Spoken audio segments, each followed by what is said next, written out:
Tem gente que poderia estar aqui, mas não está. Tem gente que projeta como não está. E eu lhe digo algo: quem deixa de congregar sem motivo, um dia vai ter motivo para não congregar.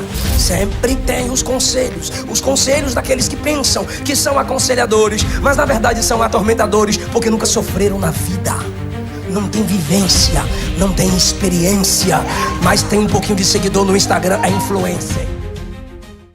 Queridos, paz do Senhor Jesus. Um prazer estar com vocês pela primeira vez, para bendizermos o precioso nome de Jesus. Meditemos em um texto da palavra de Deus, Evangelho segundo escreveu Lucas. Eu quero meditar com os irmãos a partir do versículo 10. Eu estou com a versão Peshitta, uma tradução do aramaico para o português, mas o sentido é o mesmo.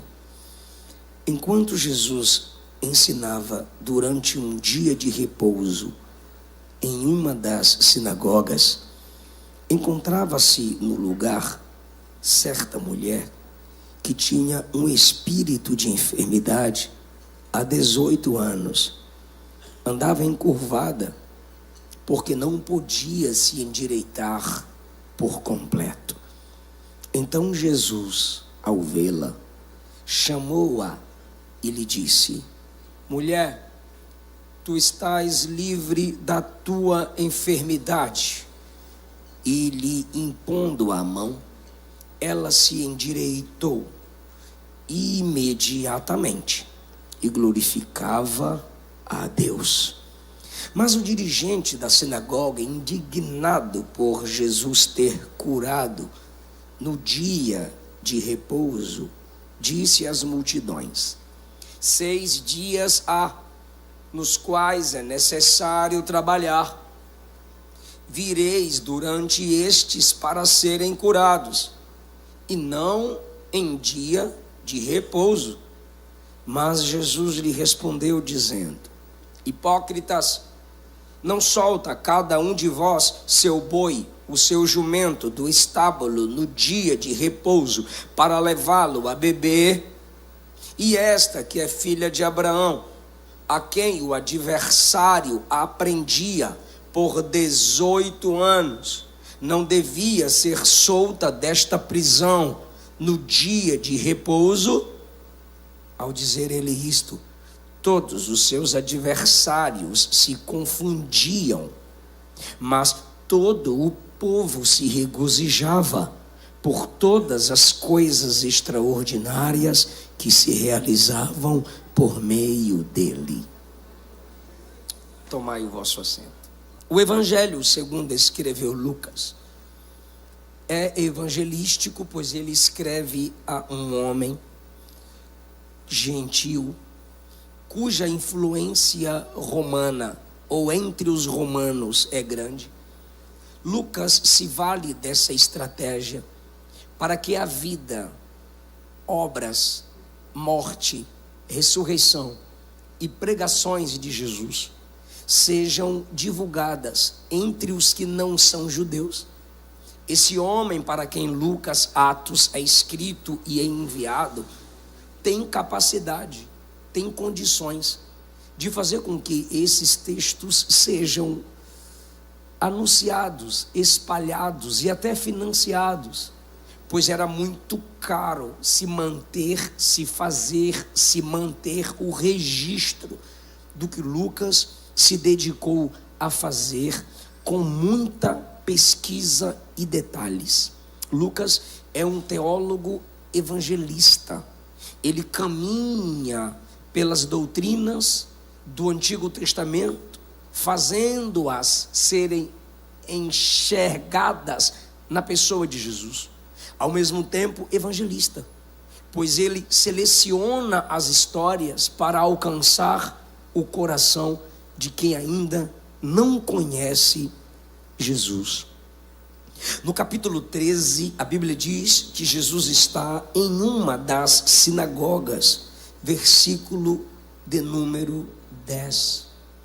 A Bíblia de Estudos, Aplicação Pessoal, diz que em Jerusalém haviam centenas de sinagogas.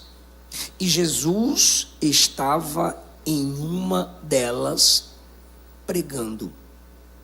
Na sinagoga se tinha o costume de iniciar a reunião para a leitura de um texto do Antigo Testamento a partir da presença de 10 homens.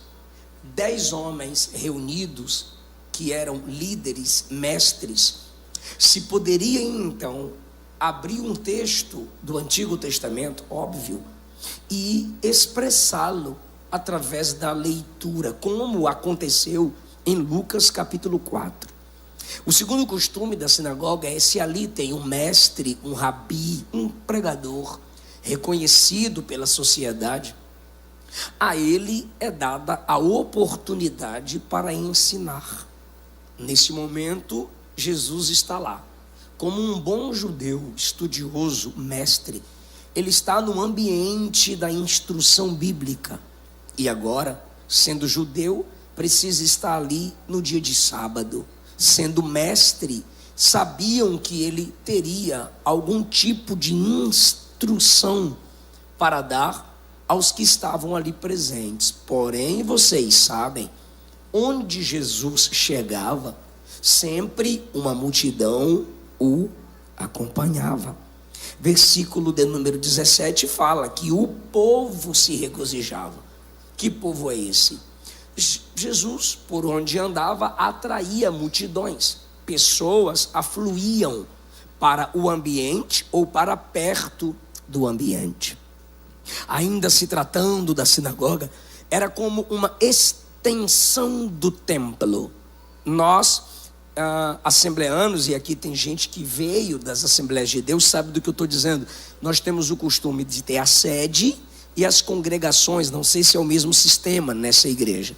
Sim, sim. Então a sinagoga era como se fosse uma extensão do templo, uma congregação.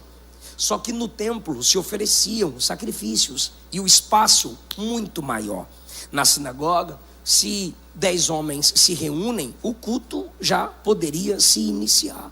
Só a partir da leitura, apenas leitura e explicação. Só que na sinagoga se imitava as leis levíticas. Quem tivesse defeitos físicos deveria ficar no espaço externo da sinagoga, não na parte interna.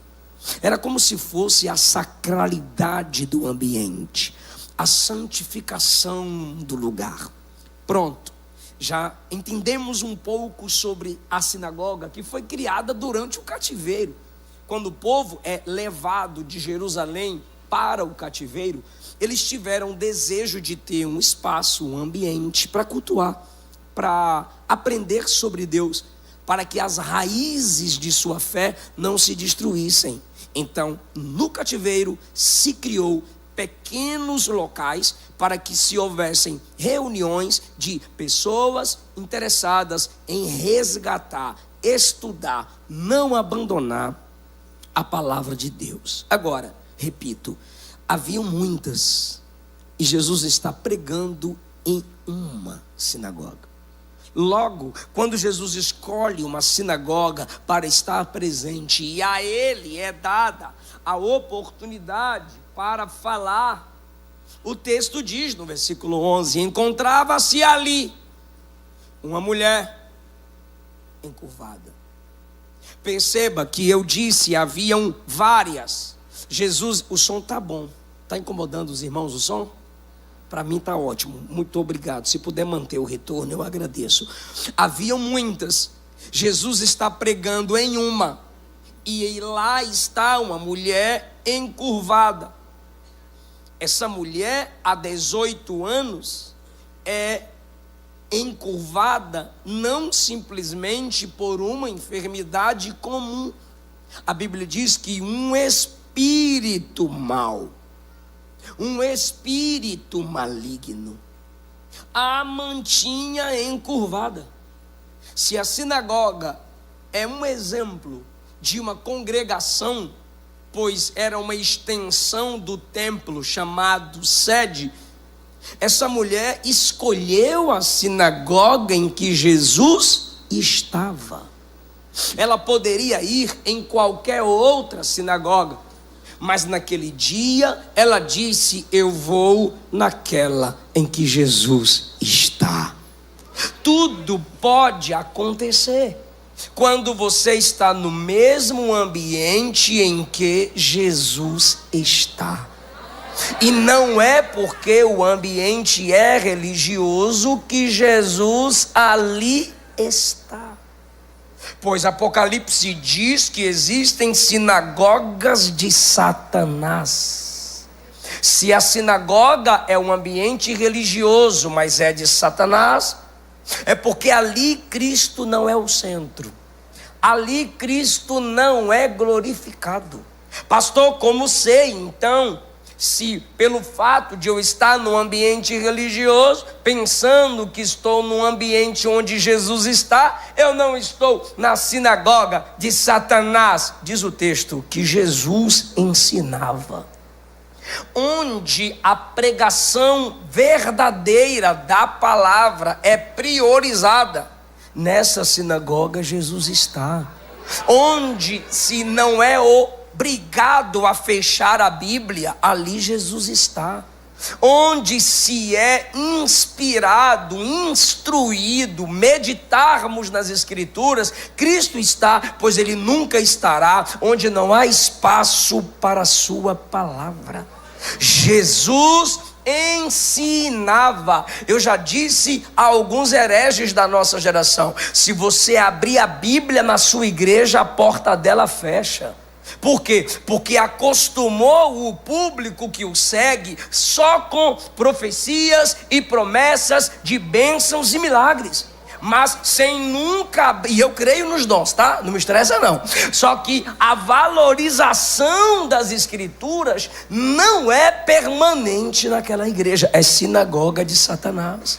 Aquela mulher está na sinagoga onde Jesus está, pois nela Jesus prega. Logo se confirma que Jesus está ali porque houve transmissão, pregação da palavra de Deus. Agora, segundo lugar, onde Jesus está? Na sinagoga que Jesus se faz presente, existem pessoas necessitadas. E aqui eu faço duas observações. Por que eu digo que existem pessoas necessitadas? Pois a necessidade dela, a enfermidade dela, a opressão que lhe foi imposta, poderia ser usada como desculpa para não congregar. Há 18 anos encurvada, tem culto, e ela diz: minha dificuldade justifica minha ausência. Minha dificuldade faz com que eu não esteja presente na congregação. Só que mesmo encurvada, cara para o chão, só via seus pés e os pés dos outros, sem ver luz do sol nem das estrelas, ela veio para o culto. E ela não poderia entrar devido ao excesso de religiosidade que não expressava a graça. E lá está ela, no culto onde Jesus está. Sempre tem gente que necessita dele. Sempre tem gente que o ama. Sempre tem crente que olha acima das suas necessidades passageiras, reconhecendo que a necessidade maior é Cristo e a sua palavra. Tem gente que poderia estar aqui, mas não está. Tem gente que projeta como não está. E eu lhe digo algo: quem deixa de congregar sem motivo, um dia vai ter motivo para não congregar. Aquela mulher entendeu que seria importante estar naquele ambiente onde se tem palavra de Deus. A segunda observação é que onde Jesus está, tem pessoas necessitadas. E por que ela era necessitada? Porque um espírito mau, um demônio, a mantinha presa naquela enfermidade. Nem toda enfermidade é consequência de falta de zelo com a saúde própria. Nem toda enfermidade é simplesmente hereditária, de pai para filhos ou mães e avós. O diabo lança setas que chamamos-as de malignas. O diabo enferma as pessoas. No Antigo Testamento, você tem o exemplo de Jó. Foi uma provação e Deus permitiu que o diabo tocasse em tudo que Jó tinha. Depois tocou em sua saúde. Ninguém entendia nada, nem o mesmo Jó. Agora o texto diz que um espírito de enfermidade há 18 anos a mantinha encurvada. Pessoas que servem a Deus podem ser atingidas por enfermidades lançadas por demônios? Podem. Cuidado ao pensar que o diabo não pode nos atingir. Nós estamos em um mundo caído e quebrado pelo pecado. Nós muitas vezes não vigiamos e pecamos também. Damos brecha para Satanás. Foi para a igreja que Paulo escreveu: não deis lugar, que é espaço e oportunidade, ao diabo. Pedro disse que ele anda bramindo como leão ao nosso derredor, buscando a quem possa tragar. E quando ele lança enfermidades, contendas, guerras, você procura a origem e tem dificuldade de identificar. Psicólogo não ajuda, remédios não ajudam, conselheiros não ajudam. E o texto diz: ela não podia se levantar. Os demônios têm prazer em nos adoecer, têm prazer em tirar a nossa alegria, têm prazer em tirar a nossa paz. Eu não estou falando de possessão, eu estou falando de investida, eu estou falando de opressão. É algo externo. O diabo tocou no corpo daquela mulher, na coluna daquela mulher, e aos poucos ele foi encurvando-a. Agora eu lhe digo, e você há de convir comigo: o corpo abatido abate também a alma. Então ela não está simplesmente com o corpo prostrado, a alma dela, os sentimentos dela também, pela influência demoníaca, estava prostrada. Mas a Bíblia diz que Jesus estava lá. Esse é o exemplo de que o Filho de Deus se manifestou para desfazer as obras de Satanás. Aleluia! Por isso precisamos falar de Jesus, porque é esse nome que liberta os cativos. Eu vou ler um texto aqui só para quem lê Bíblia mesmo, que vai gostar. Lucas capítulo de número 4, onde Jesus está? Jesus estava numa sinagoga, e de repente o texto diz: foi-lhe dado o livro do profeta Isaías. Versículo 16, ele está numa sinagoga. Quando ele entra no dia de sábado, como era costume de Jesus fazer, pois era judeu, se pôs em pé para fazer a leitura, e deram a ele o livro do profeta Isaías. Aí quando lhe dão o livro, ele abre. Quando ele abre, ele lê: o Espírito do Senhor Jeová está sobre mim, pois ele me ungiu para anunciar boas novas, pregação. Ele me enviou para restaurar os quebrantados de coração. Ele me enviou para proclamar liberdade aos cativos. Entenda, em Lucas 4, Jesus diz que sua missão era anunciar liberdade aos cativos. Em Lucas 13, em outro sábado, ele está na sinagoga agora, não para prometer liberdade, liberdade, mas para gerar liberdade. Eu vou repetir porque eu gostei do aleluia e do glória. Ele não estava naquela sinagoga em Lucas 13 para prometer cura. Ele estava lá para de fato curar. Eu estou lhe dizendo que Jesus está aqui hoje, não só para falar, mas Ele vai fazer. Ele vai fazer. Você pode adorar porque crê nisso. Aleluia! Na sinagoga que Jesus está, tem pregação, tem ensino, tem promessa, mas tem poder que liberta. Hoje Jesus vai curar a gente. Hoje Jesus vai libertar a gente. Ele não me daria essa palavra em vão. Aleluia. Jesus está pregando e a mulher encurvada está lá. Ela havia perdido todo o seu brilho natural. Não pode olhar e sentir olhando para cima o calor do sol. Não pode olhar para cima e se alegrar com o brilho das estrelas. O brilho típico da juventude cessou. Há 18 anos ela vai sendo encurvada. Há 18 anos olhando para baixo. Agora pense comigo, as pessoas aconselhando aquela mulher, porque sempre tem os conselheiros.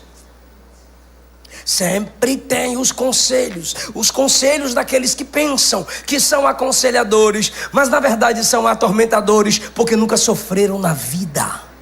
Não tem vivência, não tem experiência, mas tem um pouquinho de seguidor no Instagram, é influencer. Vai buscar dom de profecia, vai buscar o dom da palavra, vai se encher do Espírito. Quem sabe Jesus tem dom de mestre para você. Quem sabe Ele tem dom do apostolado, quem sabe Ele tem dom do evangelista. Tantos dons maravilhosos. Eu não estou dizendo que eu sou contra você sem influência, mas o que eu estou dizendo é que sem sabedoria, sem maturidade, sem vivência, sem dor, sem sofrimento, você não está apto a aconselhar ninguém.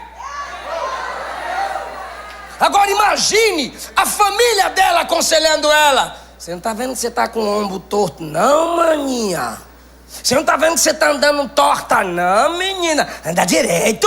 Arruma essa coluna. Anda direito. Olha como é que você está. Sua voz não é assim. Suas expressões não são assim. E as pessoas vão aconselhando sem antes orar, sem antes se colocar no lugar. Só que o texto diz, ela não podia se endireitar. Ela não podia. Então isso significa dizer, quem sabe, ela se esforçava. Segundo, o espírito maligno lançava um peso espiritual sobre suas costas, e coisas espirituais só se resolvem no mundo espiritual. Então as pessoas poderiam tentar aconselhá-la, mas ela não podia acatar esse tipo de conselho, pois era impossível para ela escutar até quem queria o seu bem. Porém, se esse tipo de gente que quer dar pitaco, conselhos sobre tudo, buscasse sabedoria de Deus, se calaria mais, falaria menos, e quem menos fala terá menos do que se arrepender. Bons conselhos são sempre válidos, mas para cada necessidade existe um tipo de solução, e para cada tipo de solução é necessário ter sabedoria para apresentar tal solução. Provérbios 25:20: entoar canções para o coração aflito é como jogar vinagre sobre uma ferida. Ou seja, você pode piorar a situação, você pode gerar mais dor. Eu já preguei em algumas igrejas cuja estratégia, já passei para o meu pastor, onde sou co-pastor em Goiânia. Eu disse, olha, igrejas grandes e influentes onde eu preguei, as pessoas anotam os nomes de quem elas querem evangelizar ou de quem elas lembram, e oram por aquela pessoa 1, 2, 3, 6 meses. 6 meses após após, a igreja está cada um orando por sua lista e um orando pelo outro, se faz um culto evangelístico e se convida aquela pessoa para trazê-la a Cristo. Por quê? Porque ímpio é defunto espiritual. Aí tu chega para o ímpio, bora para a igreja, bora para Jesus. Se ele não quiser ou ela não quiser te maltratar, vai dizer, deixa para a próxima, e essa próxima vai ficar para a próxima toda vez que tu falar. Agora põe o joelho no chão, irmão. Se tu já falou demais com aquela pessoa, agora muda a estratégia, fala daquela pessoa para Jesus. Não há coração de pedra que Jesus não quebre. Então às vezes muda a estratégia, em vez de ser o pregador, o aconselhador, seja o intercessor. Até porque, irmão, quando você canta, você se torna semelhante a anjo. Quando você prega, você se torna semelhante a apóstolo. Só que Jesus não está cantando nem pregando no céu. Jesus está intercedendo. Quando você intercede, você se torna semelhante a Jesus. Ele quebra as cadeias quando a gente prefere orar uns pelos outros. Ontem eu vi uma postagem assim de um pastor. Claro que nos comentários as pessoas vão xingar, mas eu achei válido os comentários. Ele disse, já falou de mim hoje? Acredito que sim. Agora depois que você já falou de mim, ore por mim, para eu ser bom como tu. Da glória. Onde ela está? Onde Jesus está? Como? Encurvada. Por quem? Por um espírito maligno. Há quanto tempo? Há 18 anos. E ela do lado de fora, no ambiente das mulheres, e Jesus aqui dentro pregando. Me ajuda, Jesus aqui dentro? De repente Jesus para de pregar. E eu disse que Jesus não só prega, Jesus também faz. Quando ele acaba de pregar, ele olha para frente e diz, mulher, você. Agora você imagina a multidão. Eu? Não. Eu? Não. Ela? Não. E o espaço vai abrindo. O espaço vai abrindo e todo mundo vai olhando para o lado de fora. Só tem uma pessoa que Jesus está apontando. E ela fica assim. Aí Jesus diz, é você. Eu? Vem.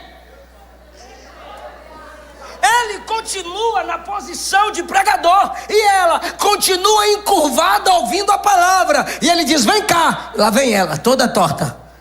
E todo mundo olhando, e a bichinha toda torta. E ela está vindo, torta, mas está vindo. Encurvada, mas está vindo. Envergonhada, mas está vindo. Agora imagine o capeta dizendo, vai não. Se ela estivesse possessa, ele não falaria com ela. Porque sempre Jesus falava ao espírito. Só que agora ela só é uma mulher aflita. O diabo não lhe roubou a consciência. E Jesus diz, vem cá. Lá vem ela, toda torta. Aí quando ela chega, a primeira coisa que Jesus diz para ela é, mulher, tu estás livre. A resposta é demônio. Responde, quem a mantinha presa? Fala o demônio. Quem a mantinha presa? Quando Jesus a chama, a primeira palavra é, mulher, você está livre. Essa primeira palavra é um decreto para os demônios. É um decreto para Satanás. Você não mais prende ela. Você não mais a mantém assim. Mulher, você está livre. Agora entenda, Jesus pregou e todo mundo escutou, amém? Só que agora ele fala diretamente com ela. Você está livre dessa tua enfermidade. Irmão, é maravilhoso quando o pregador está lendo o texto e você diz, que texto lindo. É maravilhoso quando o pregador faz a introdução contextual e você diz, que legal, não sabia disso, olha, interessante. É maravilhoso quando o pregador apresenta o tema ou os pontos da mensagem. A sinagoga onde Jesus está, ele prega, tem gente necessitada, apesar de suas dificuldades. Olha que legal, mas tem um momento da palavra que você sente Jesus falando aqui, ó, é com você. Sou eu e você. Deixa eu fazer uma pergunta para ver se é só comigo. É só comigo que isso acontece? Ou tem um momento na pregação que ela chama seu nome e você diz: amiga, mano, eu não sei se é pra tu, mas o negócio aqui tá estreitando, tá ardendo, tá queimando, é comigo. Então é assim que é a palavra. Eu vou dar um exemplo, João 3,16, ó. Porque Deus amou o mundo de tal maneira. Bora lá? Deus amou o quê? O mundo. Esse versículo te alegra? Olha que coisa linda. Porque Deus amou o mundo de tal maneira que deu seu Filho unigênito. Aí você diz: então Ele me amou, porque eu estou no mundo das pessoas. O mundo aqui é a humanidade. Eu estou no mundo de pessoas. Então, que amor é esse maravilhoso? Se isso não for amor, o oceano secou, não há estrela no céu, as andorinhas não voam mais. Isso é o amor de Deus. Ó que coisa linda. Isso é João 3. Mas quando você chega em João 11, está escrito assim: e Jesus amava Marta, Maria, Lázaro. João chama os amados pelo nome. É assim que está acontecendo aqui em Lucas 13. Primeiro Jesus prega, todo mundo escuta. Aí ele faz: vem cá, mulher, e ela vem toda encurvada. E ele diz: mulher, você está livre.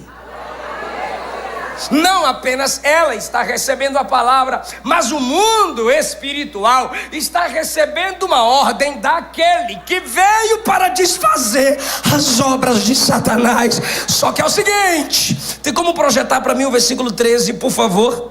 Tem, né? Tá bom, já tá, é lá. Olha lá, ó. Versículo 12, volta 1. Mulher, tu estás livre da tua enfermidade. Versículo 13. E impondo-lhe, deixa eu ver como é que está aqui o 13. Oxi. E impôs as mãos sobre ela. Você pode ler isso no 3? 1, 2, 3. E impôs as mãos sobre ela. Ei, eu falei isso, impôs a mão sobre ela. Desobedece não, ficou feio. E impôs as mãos sobre ela. Você nunca viu Jesus colocar a mão sobre ninguém para expulsar demônio? Todos que estavam possessos, Jesus apenas expulsava falando. Porque para expulsar demônio não precisa tocar. Só que por que Jesus tocou nela? Porque ela não estava possessa. Ela tinha uma enfermidade em suas costas. E agora Jesus vai tocá-la. Jesus vai mostrar proximidade. Jesus vai mostrar a leveza de sua mão para tirar o peso que o espírito maligno sobre ela colocava. Minha alma está empolgada. Aí Jesus chega e impôs as mãos sobre ela. Logo, olha lá. E quando ele impôs as mãos sobre ela, logo, impôs as mãos sobre ela. Chega, só falei logo. De novo. Impôs as mãos sobre ela. Isso, só as irmãs, é sério. Já que eu estou pregando uma mensagem aqui sobre mulher, e eu estou inteligente hoje, que perder o público feminino, a gente se perde na mensagem. Não pode perder o público feminino. Jesus impôs as mãos sobre ela. Logo, valeu, agora toda a igreja impôs as mãos. Logo. Por que Lucas diz logo? Por que ele diz imediatamente? Por que ele diz na mesma hora? Se prepara para dar um glória lindo. Porque Lucas está constatando a ação de Satanás com a ação de Jesus. Já tem gente com a mão levantada. Outros estão: fala logo que eu quero captar esse negócio. Então eu vou explicar. O que Lucas está dizendo é: há 18 anos o diabo foi encurvando ela. 1 ano, 2 anos, 3 anos, 4, 7, 8, 9, 10, 11, 17, 18. Aí vem Jesus e só toca. Era Jesus dizendo: o que você demorou 18 anos, aleluia, o que você demorou 18 anos para fazer, eu desfaço com um toque. Eu desfaço com um toque. Aleluia.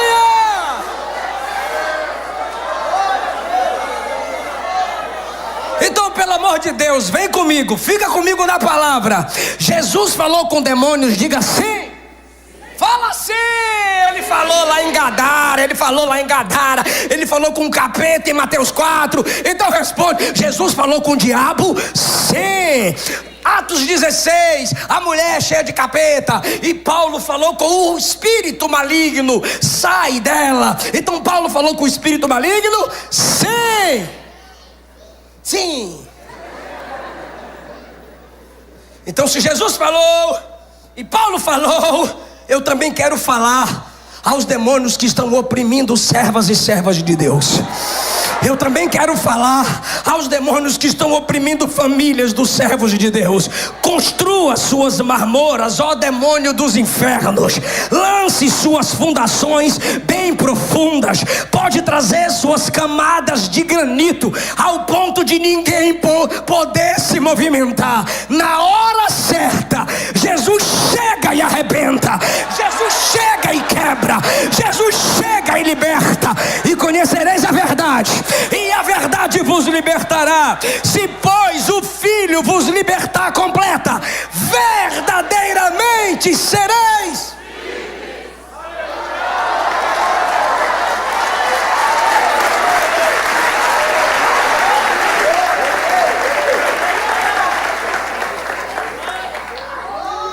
Aleluia. Eu estou sentindo a presença de Jesus. Tocou-me, Jesus, tocou-me, um toque de paz, Ele encheu meu coração. Quando o Senhor Jesus me tocou. Seja livre, seja livre, seja livre. Eu sinto de Deus de fazer algo. Se você tiver liberdade, toque em alguém e diga: recebe a cura, recebe a unção de ousadia, unção de conquista. Suas mãos estão sendo as mãos de Jesus de novo. Recebe a cura. Seja livre, moça. Seja livre, rapaz. Seja livre, casal. Seja livre, família. Aleluia.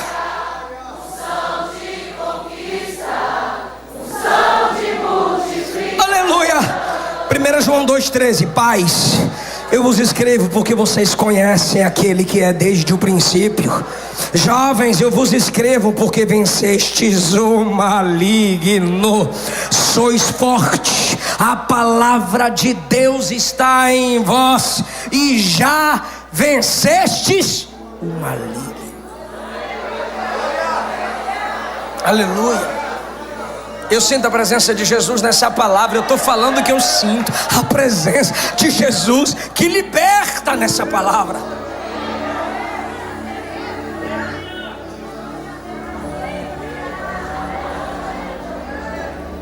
E logo se endireitou. Eu vou ler até o tom e tu continua o texto. E logo se endireitou.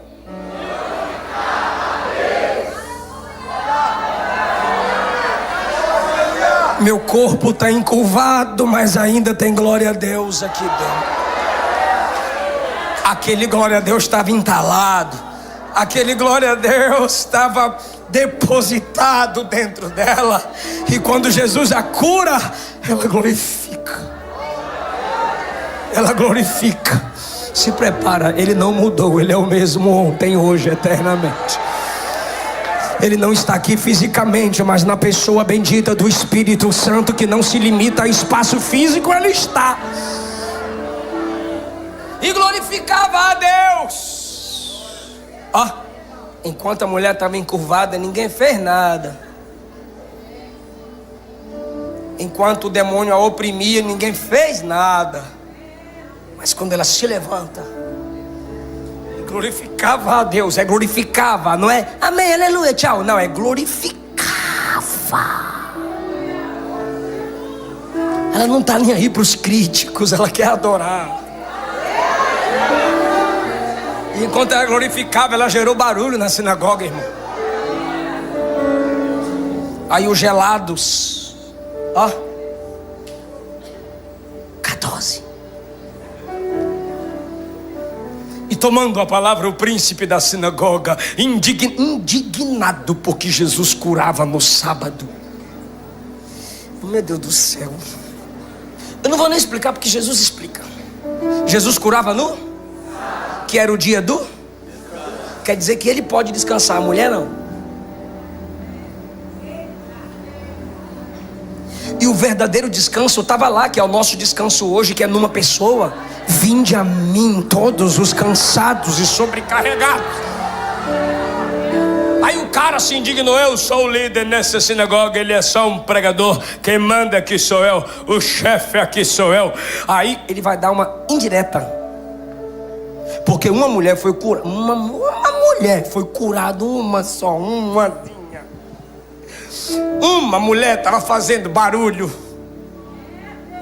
Olha o que é uma mulher feliz, levantada por Deus. De repente o cara assim se indigna e diz: 6 dias há para vocês trabalharem. Nesses dias venham para ser descurados. Já que ele atacou a mulher, Jesus é tão maravilhoso que ele não só nos cura, ele nos defende. Quer ver? Ó, respondeu-lhe o Senhor Jesus: hipócrita. Por que hipócrita? Porque ele está dizendo: você está falando para os outros que tu quer falar para ela. Hipócrita, no sábado você não desprende, não liberta, não livra, não desamarra, não tira a corda, não tira a corrente do seu boi ou do jumento e não o leva para beber água. Duas coisas Jesus está dizendo. Primeiro, o diabo tratou essa mulher como um animal.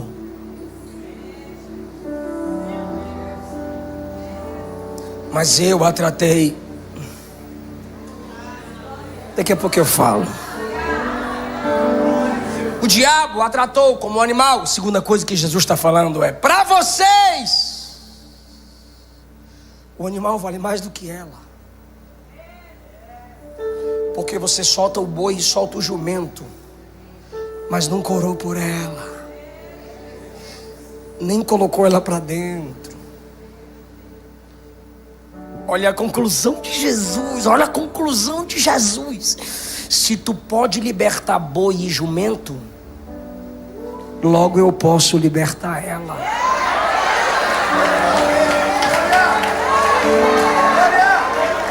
Não convinha soltar desta prisão. Não convinha, não seria necessário eu libertá-la, porque ela é filha de... Então para vocês ela vale menos do que bicho, mas para mim ela é filha.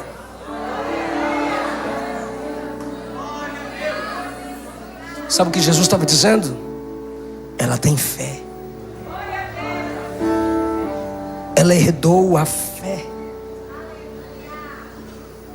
A questão é que em Gênesis 15 o Senhor disse assim para Abraão: olha para o céu.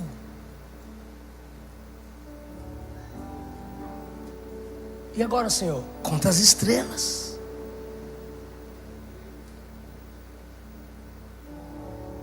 E ela é filha de Abraão. E há 18 anos não podia olhar as estrelas. Há 18 anos ela só via seus pés, não olhava no rosto de ninguém. Só que agora, quando ela é curada, o primeiro rosto que ela vê é a face daquele que no dia do arrebatamento, aleluia, será o rosto mais lindo que veremos. Ela é filha de Abraão, que Satanás a mantinha presa. Essa é a palavra de Deus para você hoje. Os demônios não permitirão afligindo sua família. Não continuarão te mantendo nos vícios. Não te prenderão em suas fraquezas e pecados. E essa enfermidade vai sair do seu corpo, da sua mente, da sua alma. Jesus permite, testa a sua fé, prova a sua fé. Mas hoje Ele não permite apenas, Ele decreta libertação. Ele decreta cura, liberta. Aleluia, aleluia. Quando Jesus disse isso, seus inimigos ficaram envergonhados, no versículo 17. Mas o povo se regozijava. Jesus gerou uma divisão. Deixou gente furiosa, que não sabe o que é sofrer. Mas Jesus era homem de dores. Nem todos vão se alegrar com sua vitória. Nem todos vão se alegrar com sua libertação. Mas tem um público que vai dizer: eu sei de onde veio sua cura. Eu já vivi, eu já experimentei. E Deus fez na sua o que fez na minha. Alguém vai dar glória a Deus com você.